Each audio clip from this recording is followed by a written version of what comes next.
And welcome everyone to a Selection Sunday bracket breakdown. I'm Andy Katz. I'm here in Indianapolis after the Big Ten tournament title game won by Iowa over Purdue. And then shortly thereafter, we found out who is in the 68-team field for March Madness. So here's what we're going to do. We're going to break down region by region, and hopefully you'll throw a couple questions. But let's stick to the questions per region as we go through the process. And we're going to follow a little bit differently than the selection show. We're going to go left side and then right side.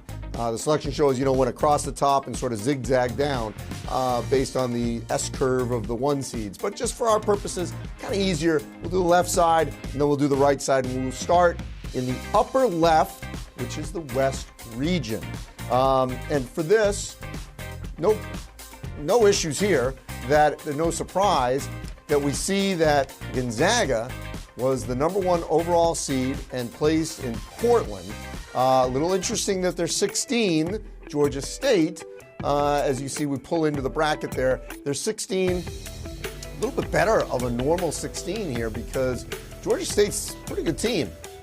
This is not a team, that should be taken lightly by the Zags. Georgia State, as we know, when Ron Hunter Sr. coached them, they had a victory. Ron Hunter Jr. was on that team. He's now down at Tulane, the head coach, but this Georgia State team certainly is more than capable of giving some fits. Will they beat the Zags? No, but I think this will be a difficult 1-16 matchup based on sort of the past history of that. So no problem here. I'm going to advance Gonzaga out of that 1-16 matchup. Interesting here in the 8-9 game, Boise State taking on Memphis.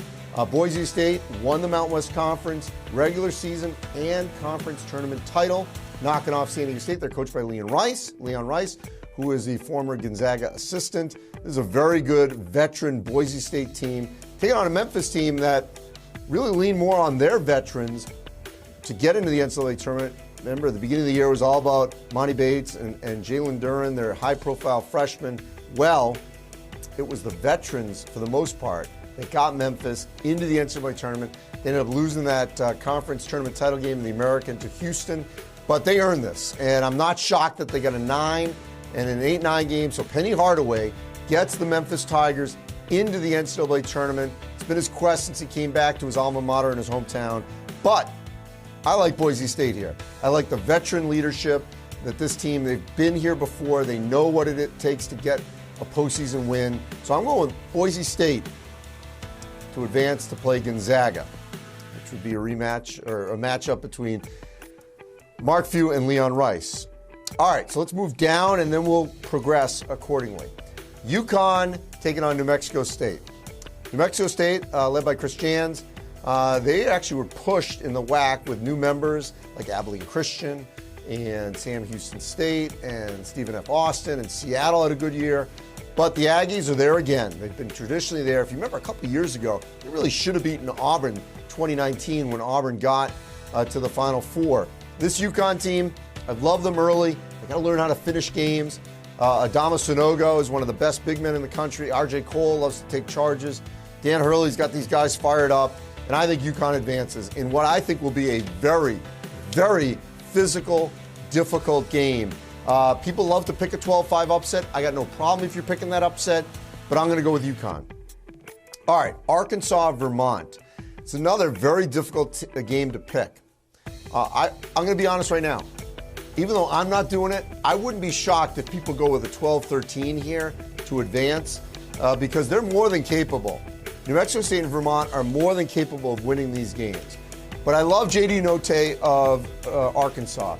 While Ben Chungu and Ryan Davis of Vermont certainly can make shots, can advance the Catamounts. They ran away with the American East. They won the conference tournament home. I just think on the perimeter, J.D. Notae will not have a match.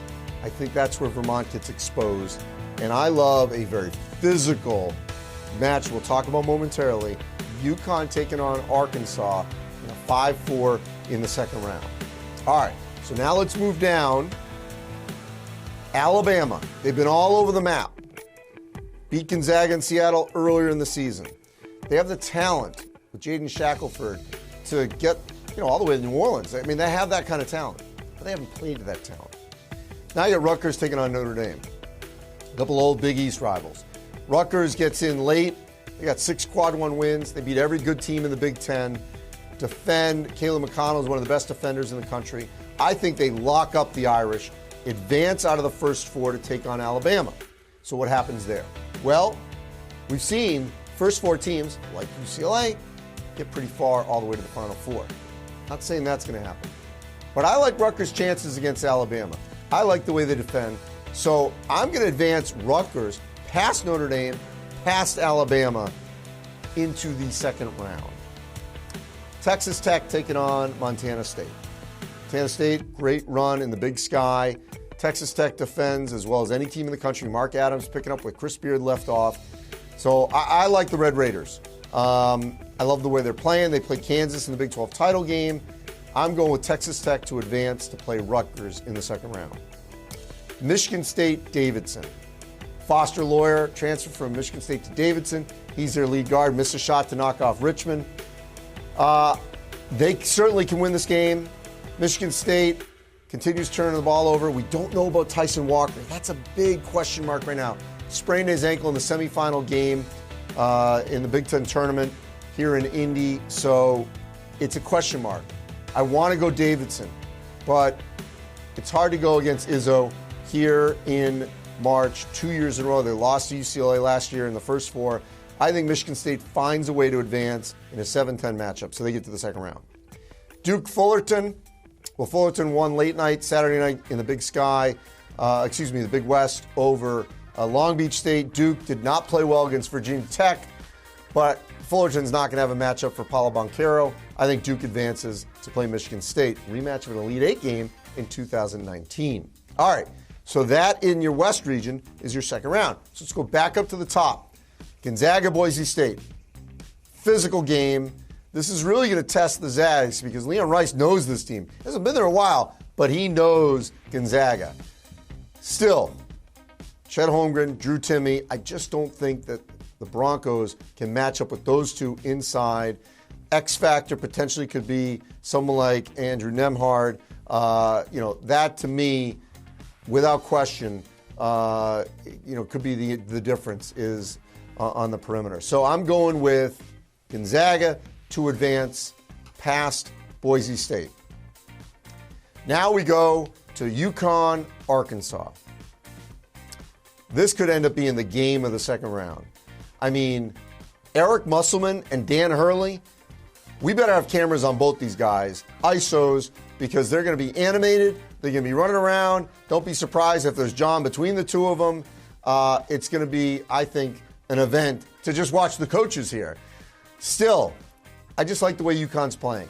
A little bit better than Arkansas. So I'm going to advance UConn against Gonzaga in the Sweet 16 match, which would be a rematch of an Elite Eight game at the beginning of this whole Gonzaga run in Phoenix way back in '99.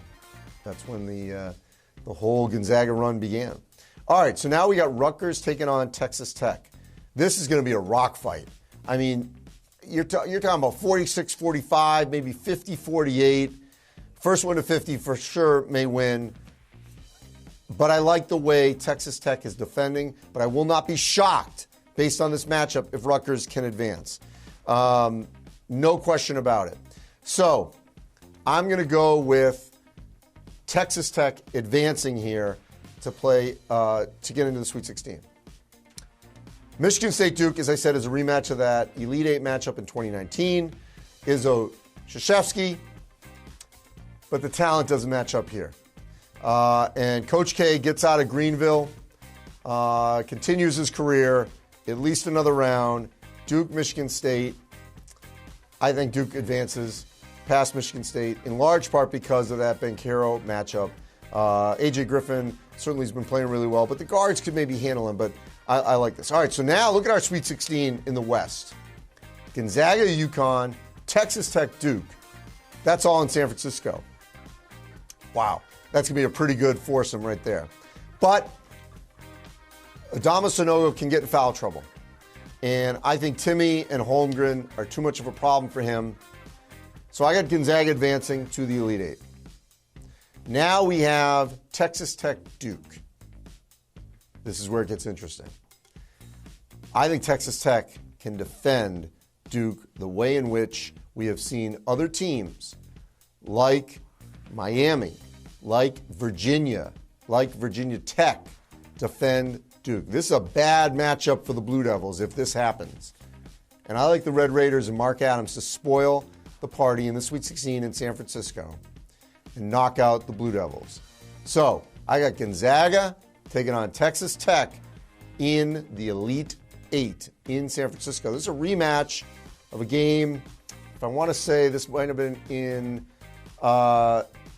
Phoenix a couple years ago between the two of them, and Texas Tech won. So this time though, Gonzaga gets revenge. Once again, I think it's the front court that's going to be the difference here. Chet Holmgren came to do exactly what Jalen Suggs, his former teammate, did: get Gonzaga to the Final Four. So I get Gonzaga getting out of the West, as predicted, the number 1 overall seed, to do so. So that's how I see the West region. Let's take a couple of comments on the West region here that have come in here. So this comes from Boomhauer32. AJ Griffin or Boncaro, the bigger key for Duke to make a deep run.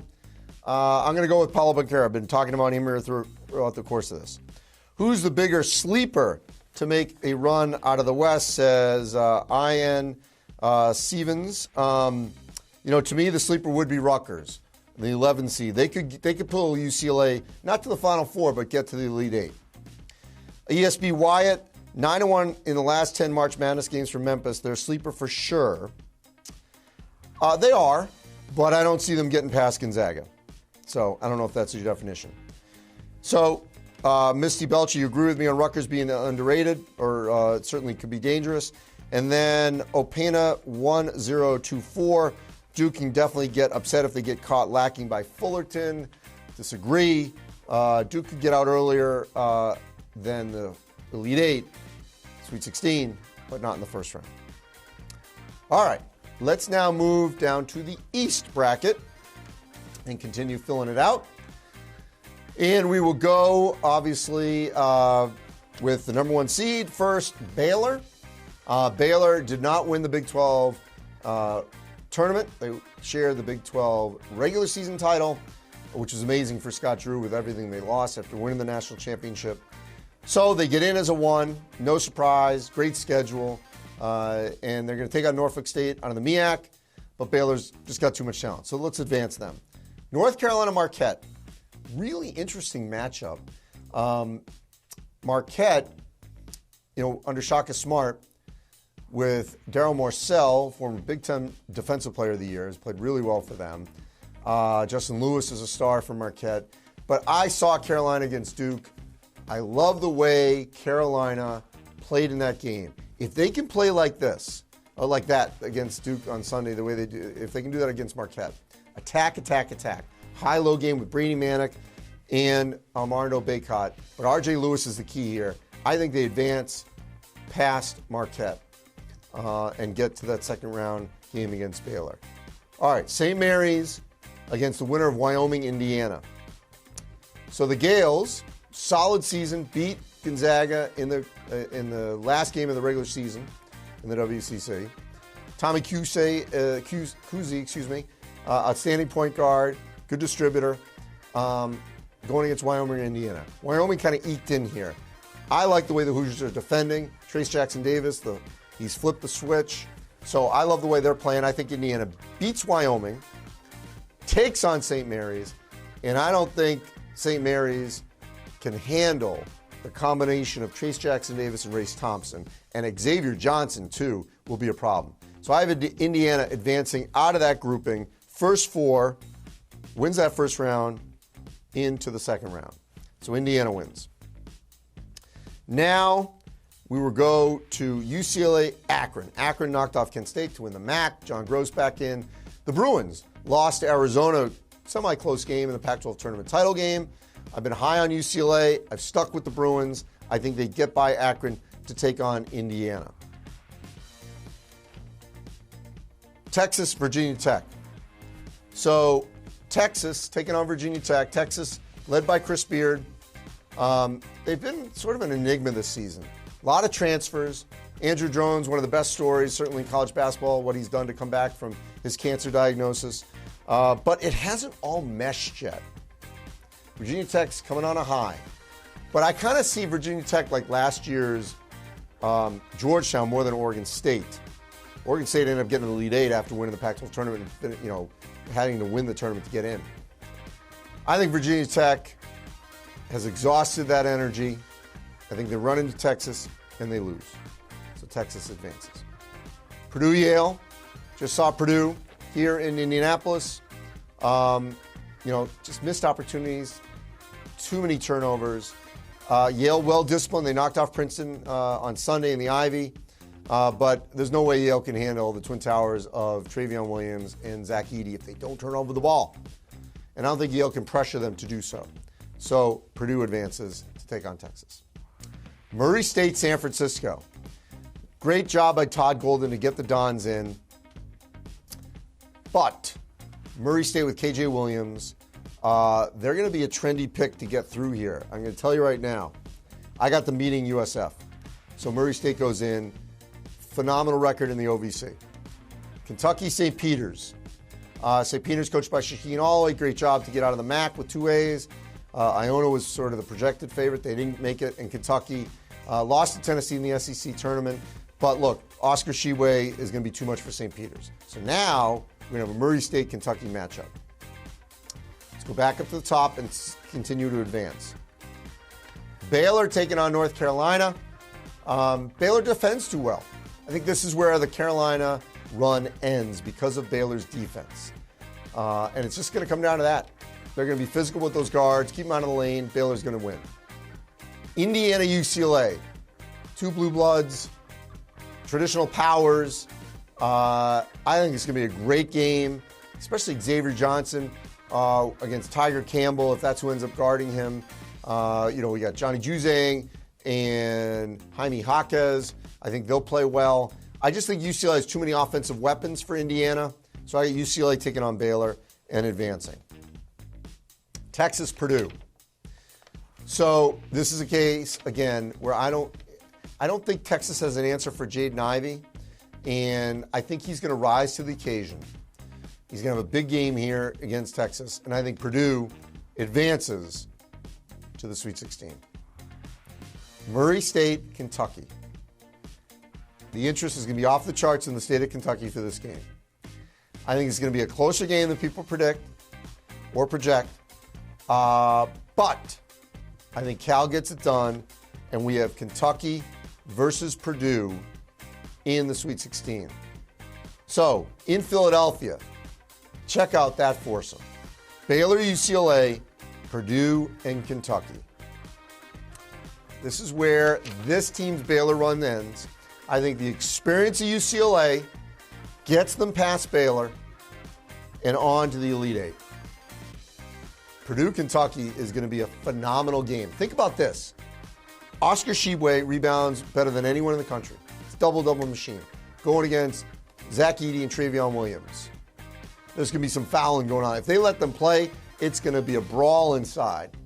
So now it comes down to, can the guards make shots like Kellen Grady versus Eric Hunter or Sasha Stefanovic? I think Purdue's got one too many shooters, and Ivy obviously can make threes. And I think Purdue beats Kentucky in an epic game in Philly and plays UCLA in the Elite Eight. So now we have UCLA, Purdue. 2 teams at the beginning of the season I thought could be in the Final Four. But here they're meeting in the Elite Eight. And I'm going with Purdue. Yes, they lost this Big Ten tournament title game to Iowa. But I just don't think UCLA will force them to commit turnovers.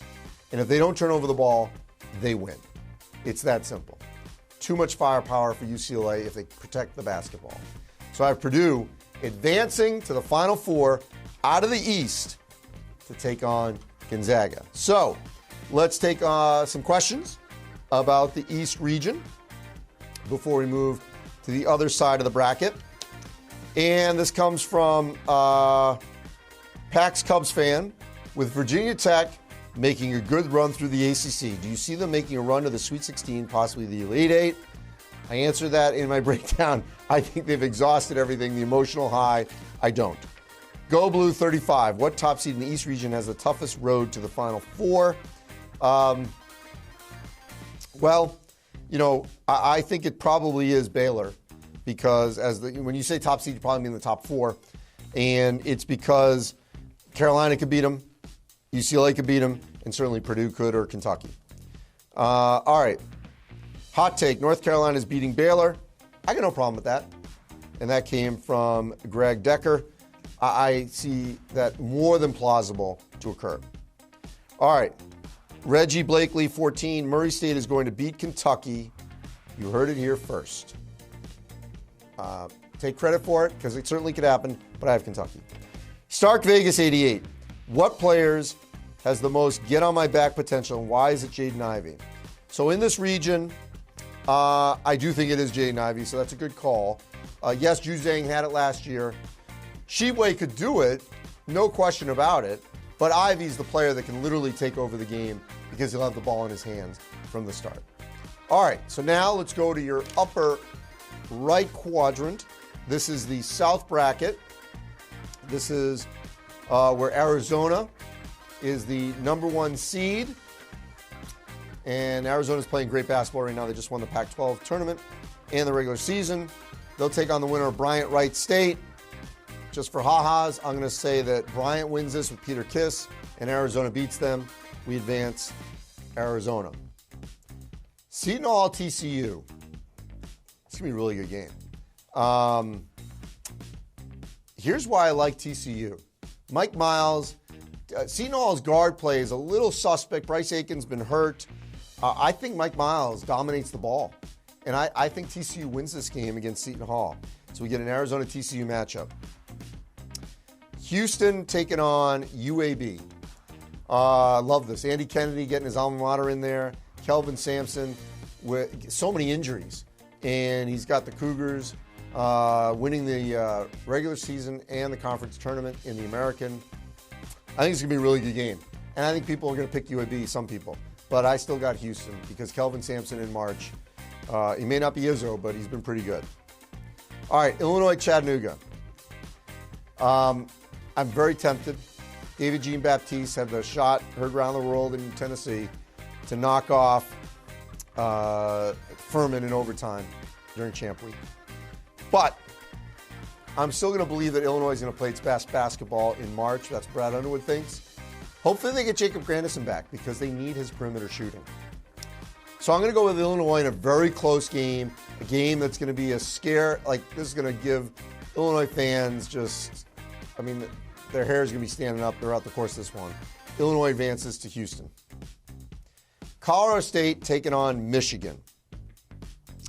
So Colorado State, David Roddy had a great year, All-American type year, going against Michigan, which did not play well in the Big Ten tournament, lost to Indiana. Juwan Howard's back. But prior to that, they were 3-2. And Hunter Dickinson, I think, will be a problem for Colorado State. And I think Hunter alone can help beat the Rams. So I have Michigan advancing past Colorado State. Tennessee Longwood, the Lancers getting the Big South title. Griff Aldridge doing a great job. And the Volunteers won the SEC tournament title. So Rick Barnes, led by Kennedy Chandler, veteran group, you know, they've had a great end of the year season. I thought there was some chance they could have gotten on the 2 line. Legitimate question. Didn't happen. And I'm going to go with Tennessee advancing to take on Michigan because of the momentum they've got. Then we've got Ohio State taking on Loyola Chicago. Ohio State's really banged up. No Kyle Young in the tournament here. No Zed Key. Michi Johnson was hurt. You know, this team's just not healthy. And unfortunately, they're going against a team that's extremely experienced, has been here before, led by now new coach Drew Valentine. I just think it's a bad matchup. Like Illinois was for Loyola last year, I think Ohio State again for Loyola Chicago.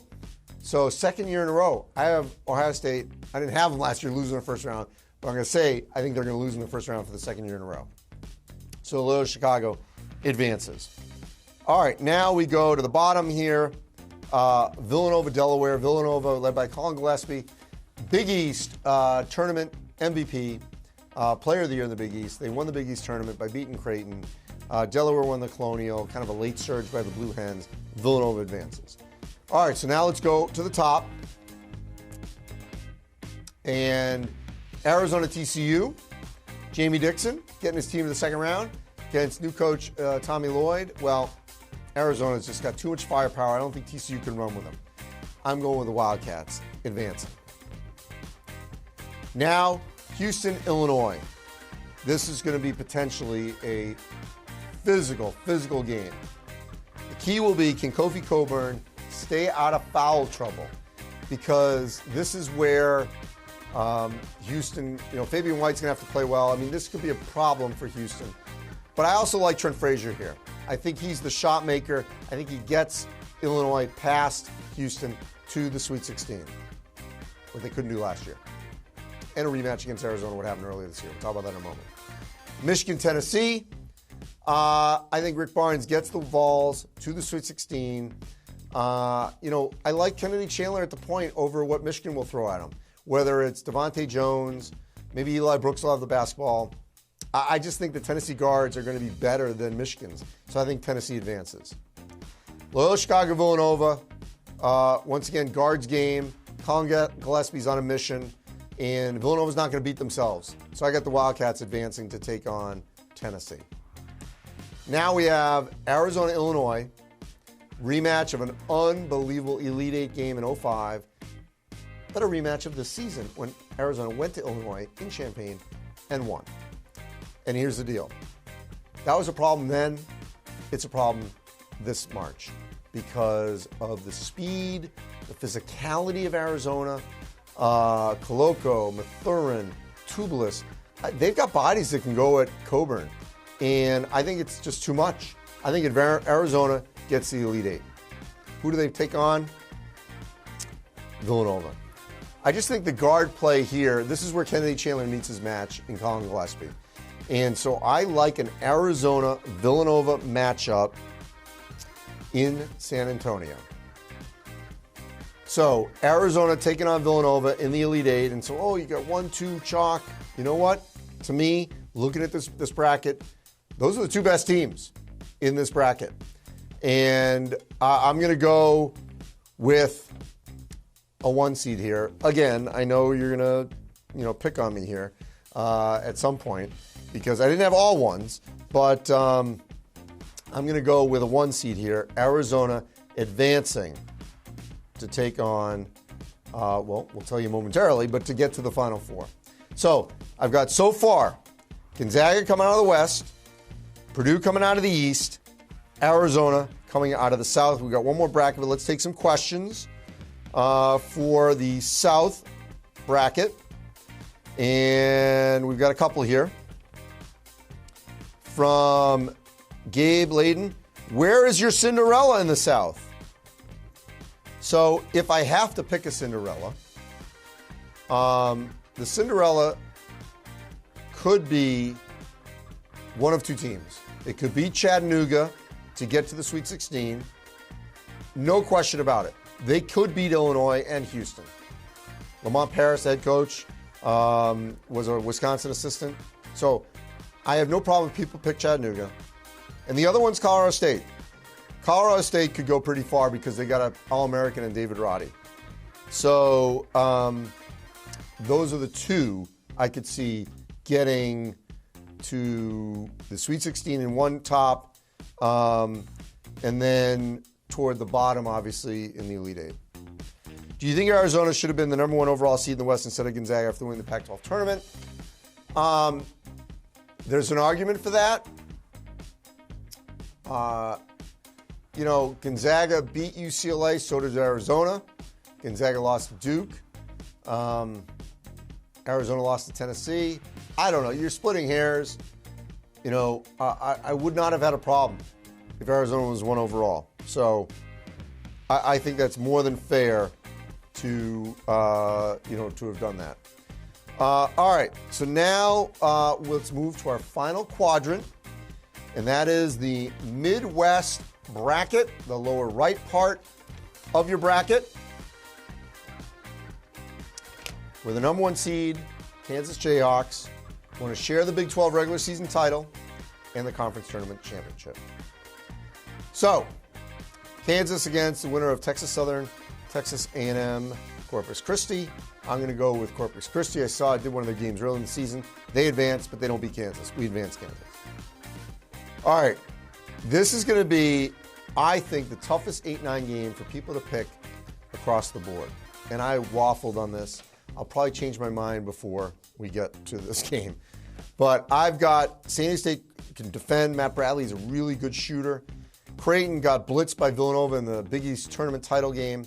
But then prior to that, they ran past Providence. I just like the way San Diego State defends better, and I'm going with the Aztecs to take on Kansas. Iowa-Richmond. Richmond's a very experienced team. A lot of seniors, super seniors. Wasn't shocked that they ended up getting to the final and then beating Davidson in the A-10 tournament. 5-12 game, people love a 5-12, but you know what? You're going against the hottest team in America right now, okay? Not named Arizona. And that's the Hawkeyes that just won the Big Ten tournament title over Purdue. So, Iowa-Richmond, 5-12, not going to happen. Iowa's advancing. Providence taking on South Dakota State. Jackrabbits have won 21 in a row, but they don't have a Mike Dome, okay? That's the difference. Good team, experienced team, but I think Nate Watson's going to be a problem for them. I think the Friars advance to take on Iowa. LSU, Iowa State. LSU, Will Wade fired. Kevin Nickelberry, interim coach. Turmoil, taking on Iowa State. I think Isaiah Brockington shoots the Cyclones past the Tigers. So we got Providence advancing. We got Iowa State advancing. Wisconsin taking on Colgate. It's another matchup where I think people may go with the Red Raiders, but I'm not going to. The key will be Johnny Davis. You know, he didn't play well in the Big Ten tournament, didn't shoot well. He's coming off that ankle injury, but he's got time to get healthy.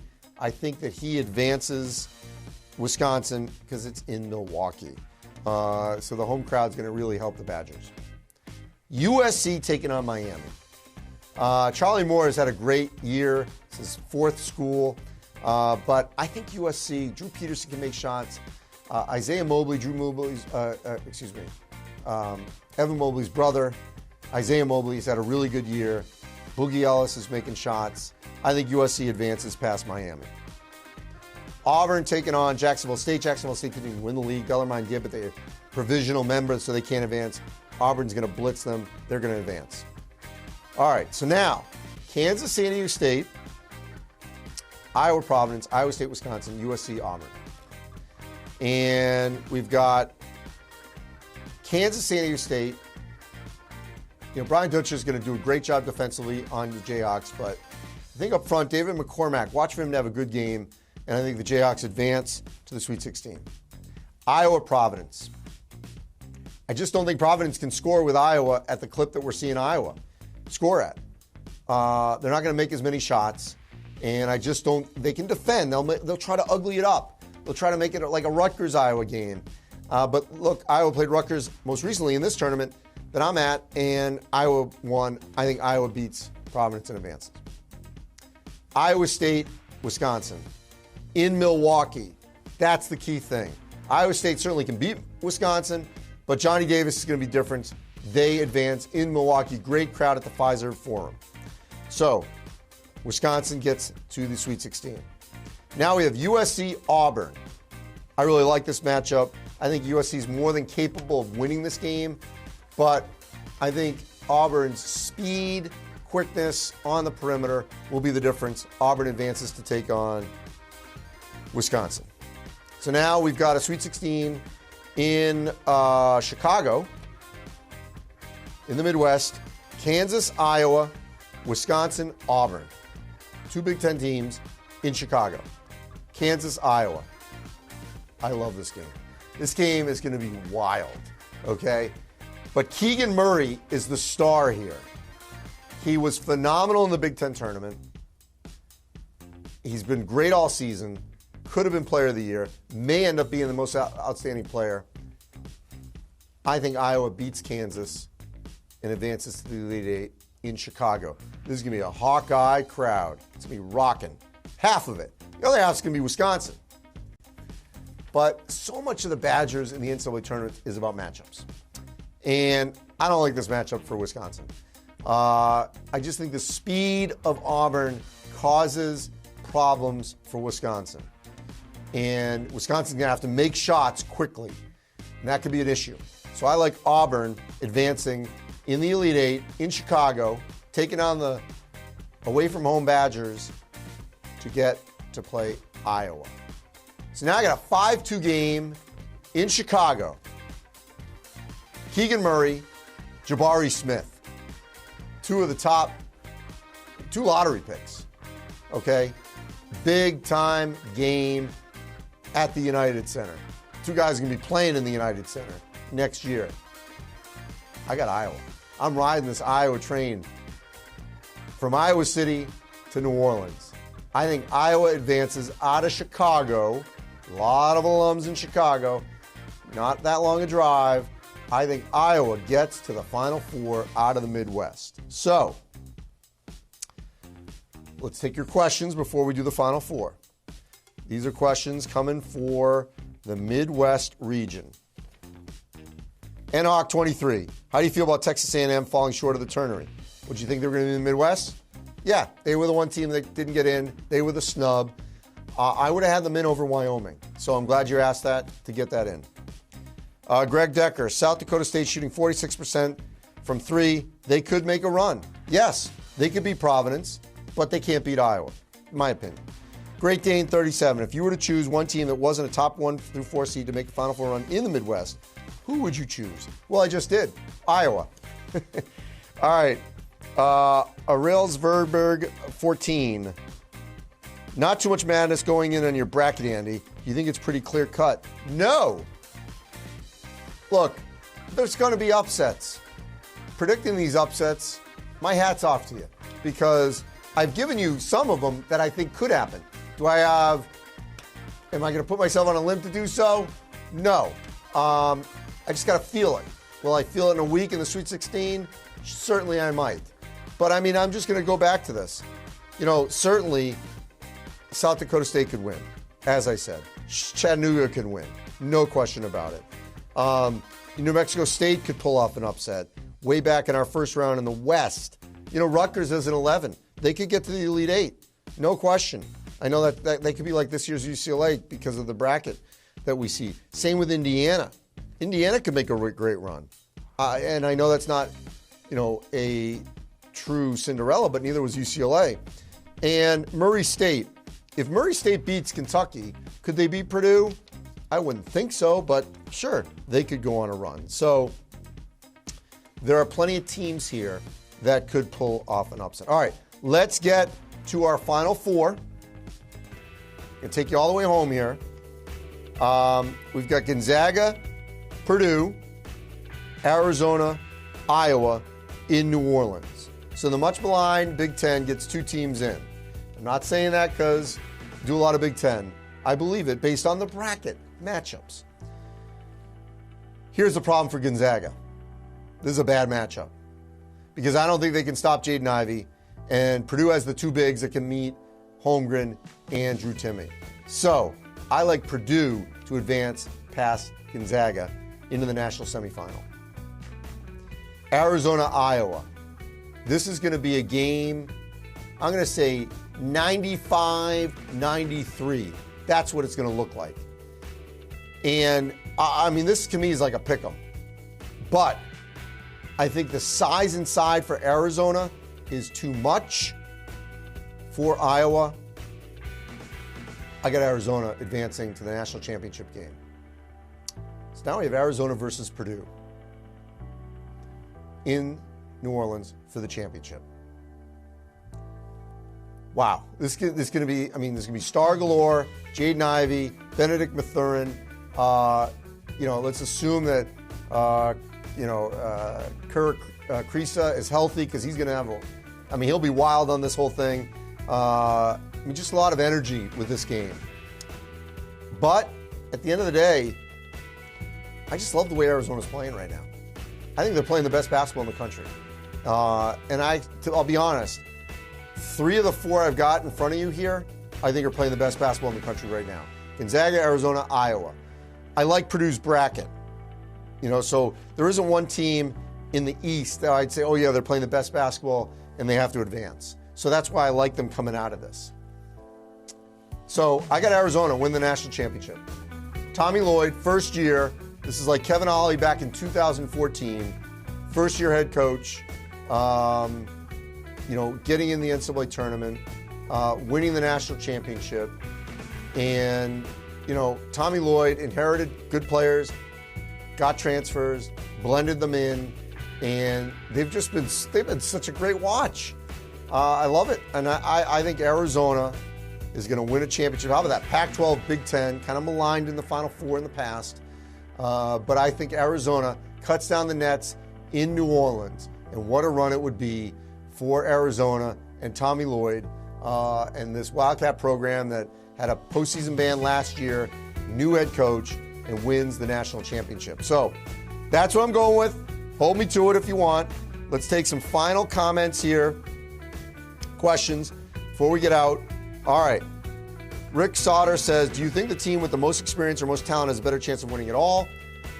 Look, the trend has been real here lately. It has all been about experience. And you look on the screen right now, and now we're in a different era right now because of super seniors and NIL keeping guys in school. So all these teams have a lot of experience. And so, yes, experience will rule. And that's why Duke's not going to win it. 3 freshmen in your starting lineup, I just don't think it's going to happen. All right. You have to pick one, 16 seed to go to the final. 16 seed to go to the Final Four. No, I'm sorry. Never happening. 16 seed may still get another win, but you're not going to trick me here. It's not happening. So that's not happening. All right, one more here. Who do I believe is the weakest number 1 seed in the tourney? You know, it's either Baylor or Kansas. And I'm going to say it's probably Baylor based on injuries, you know, and so I have Baylor actually, I have both of them losing in the Sweet 16, both number 1 seeds out of the Big 12. So, but I would lean Baylor in terms of the weakest one. So that'll wrap up our Selection Sunday bracket breakdown. I hope you enjoyed it. I'm sure I will be held to this, which is okay. I do this every year. Have fun with it. Enjoy filling out the bracket. This is the best time of the year. We're going to have full capacity. We're going to have a tournament like we've had in years past. Back to 2019. It's going to feel normal down in New Orleans and all across the country and all 14 sites. I can't wait. Enjoy it. Check out all our coverage, of course, on NCAA Digital and Bleacher Report and everywhere else that you find our March Madness coverage. Appreciate it, everyone. Thanks for watching.